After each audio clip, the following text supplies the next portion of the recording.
All right, so you want to plein air paint, but you're nervous about it, you're self-conscious, maybe scared. So I'm going to give you some quick tips to overcome your fear and get you outdoors painting on location. So first I'll give the brief answers and then I'll kind of elaborate. So number one, practice at home. Set up your setup, your plein air setup. Work all the kinks out at home first. That's number one. And preferably do some sort of outdoor painting, whether you're painting like a tree in your backyard or a still life, like a plein air still life. Set something up and paint outdoors to work out the kinks and make sure that you've got all of the necessary equipment. So that's number one, because when you're out on location, I find the most nerve-wracking part is the setup. And so the faster your setup is, the more efficient it is, the less nervous you're going to be. Once you're painting, at least for me, I was fine. Number two, obviously paint in an uncrowded area. So you don't want to jump into painting on San Francisco streets right away. You know, for me, it was, painting at the beach, less crowded beaches. That really helped. So find an unpopulated area. Another place I used to go was industrial areas on weekends. You know, and I'd paint like trucks in a parking lot or whatever. And number three, paint with other painters. That really helps to get you comfortable. You could do painting groups, that sort of thing. I find that sometimes painting groups can be a little cliquish, but even if you go once and you meet somebody that you kind of identify with, you become friends with, and then you can go off and paint with them, that can be a good thing. So those are the main three things that I would say that really help. Now, well, the fourth thing would be just go for it. Like, you're gonna be nervous the first few times, and you have to, like, I remember feeling this way, in particular when I started doing city paintings, when I was painting in San Francisco. Like, there'd be times where it just felt I was so self-conscious, you know, when I started setting up my gear, and I just had to, in my head, just say, keep going, don't think, just keep going. And I did, and then again, once I was painting, I was fine. So that's number four, just go for it. You're gonna have to just go for it. All right, now here are the things to keep in mind. Number one, people love seeing people outdoors painting. You know, I get people commenting, they come up and they're like, they want to take pictures with me, and I know some people don't like that, but when I paint in San Francisco, I expect it and I actually enjoy it. I can talk to people and paint. I don't mind that at all. But it happens occasionally in more remote locations too, although people are less likely to approach you if you're at the beach. You know, they're very cautious and very polite about it. But the point is, remember that you're actually inspiring people when you're out doing something creative. People aren't going to judge and look at you and say, oh my God, what is that person doing? They're out of their mind. No, they're going to look and say, I wish I was doing that. I wish I had the courage to do that. You know, so many people are just afraid to take any chances in their life. So if they see you out there, they're going to actually admire the fact that you're doing something. So that's one thing to remember. Number two, what else did I put here? Oh yeah, my paintings look, so you may be afraid, number two, you may be afraid of people judging your crappy looking painting, right? I'm not saying that you're going to have a crappy looking painting, but they are, in the early stages, they don't look good, you know?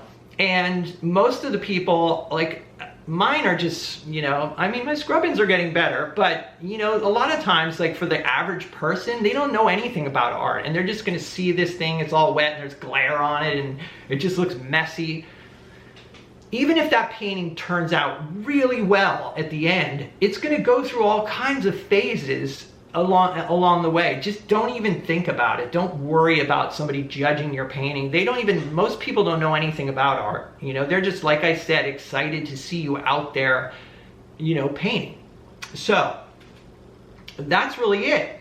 Those are the tips, you know, and you just got to jump into it. And the one thing I will say is you will get over it. You'll get over that fear. Like, for me, I was really nervous about it. I really was super self-conscious. And part of that is because you're a beginning painter and you're just not confident about your work anyway. And so to just bring that out in public can just be horrifying. And I was scared about it. So I'll tell you what I did. I knew that I wanted to plein air paint. I knew that it was important for my growth as an artist. Every book that I read, you know, would say, you got to get out on location. You got to paint from life. You know, if you want to do landscapes or whatever, it's got to be at least a part of your painting practice.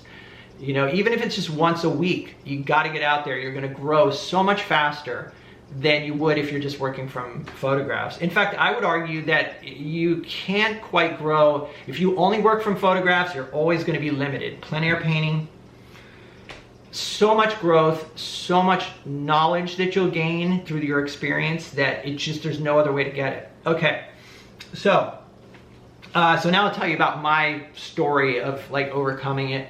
So when I first started out, like I said, I was reading books and they were talking about you need to get out there and plein air paint. I was like, oh, okay, I got to do this. So I bought my easel. I got a French box easel. And then I don't even know if I set it up at home. I think I kind of did work out the kinks at home a little bit. And then my dad had a big backyard with like this Italian garden, I guess it was called. Like it's kind of got lily pads and whatnot and like a little pool, what do you call it? Like a fountain kind of thing. And I didn't even care. I just went out there and I just thought, all right, I'm gonna just go for you know, I'm just gonna paint just to do it and to break the ice. And that's what it was. And the painting was terrible. And I even remember like my dad and his wife coming out and looking and just be like, you know, and I had done much better paintings from like, from photographs. They weren't good paintings, they looked like paintings of photographs, but they were better than my first plein air paintings. My first plein air paintings were just, I was so overwhelmed, you know, it just like trying to compose and the whole thing, whatever. Just expect that and accept it, that's a part of it. You'll get over it and you'll learn and you'll get better. So those first experiences were, yeah, the paintings were bad.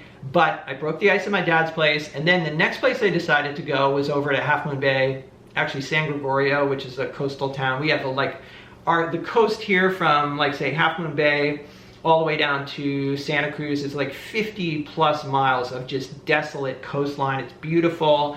And so I thought, all right, I'm gonna go over there and I'll set up somewhere and paint where no one will see me. And so I remember I was up on this like windy little road called Stage Road, and I've told this story before, so forgive me, but anyway, I set up, it was quiet for about 15 minutes, and then it was a weekend because I was still working at the time, and then just one bicycle passed and then another, and then literally at least 100 or more bikes passed. They were just going by me and close to me as well. Some guy even joked, you know, like, oh, look, it's Van Gogh or whatever. It's like, that was my first time out. It was a nightmare. And I was self-conscious the whole time I'm painting and the bikes are all going by me for like literally 10 minutes. Some sort of outdoor bike fest, I don't know. Anyway, so after that, I think I started painting. I would go, I'm near, just south of San Francisco, and there's a lot of industrial areas, and I thought I would go over to the industrial areas after, like on weekends and stuff, because there was no one around, and I would paint I think there's like a steel factory, and there's like a cement type thing, and then there was also like kind of a train yard, and I would paint trains. So I would go and do those things, and I would never see anybody. Maybe once in a while I'd see like a security guard, and they'd come up and talk, and that was cool. But I would paint in those remote areas, and it really helps to actually, this is something, as the more you paint, you'll start finding favorite spots where you can go and know what to expect and know whether it's going to be crowded and when it's crowded and that sort of thing. Just takes experience. But, you know, that was something that I did a lot, was paint in these like industrial areas. And then as far as like painting with people, I didn't do that at first, but then I did decide that I thought, you know, it would be good to get out and paint with people. So I started painting with some painting groups locally.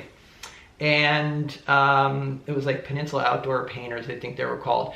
And I didn't feel like they were terribly welcoming at the time. I didn't. I felt like they all were sort of, I might have been younger. I think I was in my late 30s when I was 38 when I started painting. So I was, I was about 38 or 39 when I finally, you know, when I joined this group, or not joined it, but I went out and painted with them. And they were mostly retirees, and yeah, I didn't really feel very welcomed at all, and I didn't really connect with anyone. So I only did it like a couple times, and then I just kind of went off on my own. But I'd say the 2 or 3 times that I did paint with them, it helped, you know, because at least I did set up, and I think in the process I was like, you know what, I could do this by myself. I could come back here another time, that was another thing. It helped me find, like going and painting with a painting group, they have like a series of places they go, and I didn't know where to go and paint. That was a problem.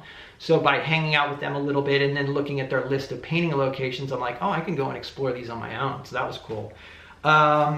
So yeah, I didn't really, now I have a lot of painter friends because I've been doing it for almost 20 years, and this channel I've met so many painters through this, my YouTube channel. And so I have like no shortage of people to paint with, which is awesome. I love painting with other people. I always feel like I learn. It's, you can inspire each other, and it's really great. So, and I don't care, I'll paint with people of any level, any skill level, as long as they're stoked on painting and they've got a positive attitude, that's what I'm all about. I enjoy that. So if you can find a friend, that's even better than a painting group. But like I said, sometimes you can go into a painting group, you might click with one person, and then you guys can go off and paint on your own. What else? Oh yeah, just going for it. I think I already talked about that. Here I am elaborating on each point in case you hadn't noticed. And so yeah, just going for it. I don't have that feeling anymore in the city, but actually even not that long ago, maybe 5 years ago, like I've been doing a lot of plein air and I was really comfortable painting at the beach or wherever, but city streets, that was another level for me. And so I'd say, maybe it was more than 5 years ago. I don't remember, but I do remember, it was like, I remember it being like that once I started going on in the city that I was nervous again, and I hadn't been nervous in a while, like painting outdoors in more rural situations. And again, I had to do the same thing, which is just say in my head, just keep setting up, and don't think about it. Now I honestly feel, and again, remember, I started out super self-conscious and super nervous about it. I will set up anywhere, I do not care. I just did the video of the, my last video was painting on a cable car stop in San Francisco. I remember one time, like probably a year ago, it was about a year ago, and I had it in mind that I was gonna paint there. It was the end of the day, I was running out of time. I was committed, I was like, no, I'm gonna paint California Street on the cable car stop. It was in August though. I think it was like tourist season, and San Francisco gets tons of tourists in the summertime. And so I was walking up Van Ness to make my turn onto California where the cable car stop is, and I come around the corner and it is packed. 50 people, more, maybe more. I mean, there was barely, so I just go and I set up at the very end, and I was a little nervous, even though I'd been painting in the city for a while. I was like, for a second, I was like, oh my, and I was like, no, just go for it. And I literally had my camera with all these people around, and I started talking to you guys on the camera in front of these people. So not only am I painting, but I'm vlogging on a crowded, this crowded cable car stop. And I remember there were these two girls, right, that were sitting on the cable car, waiting. Everybody was loading on, and they were sitting there waiting to go, and they were just sort of scowling at me. And I noticed it, and I looked back, and then here's the weird thing. Later on, I get an Instagram DM, and it was like, and it was from these girls, and they're like, they said, oh, oh my God, we thought you were Chamberlain paintings or whatever, and we were the girl sitting on the cable car or whatever. I didn't ask them, like, why were they frowning at me or scowling at me? Who knows? But in any case, they're, here it is, they're DMing me, and they're all excited that they saw me out painting and whatever. But anyway, most of the people on the cable car stop, they just went about their business. And I mean, they looked at me, especially when I was like holding up my camera and vlogging.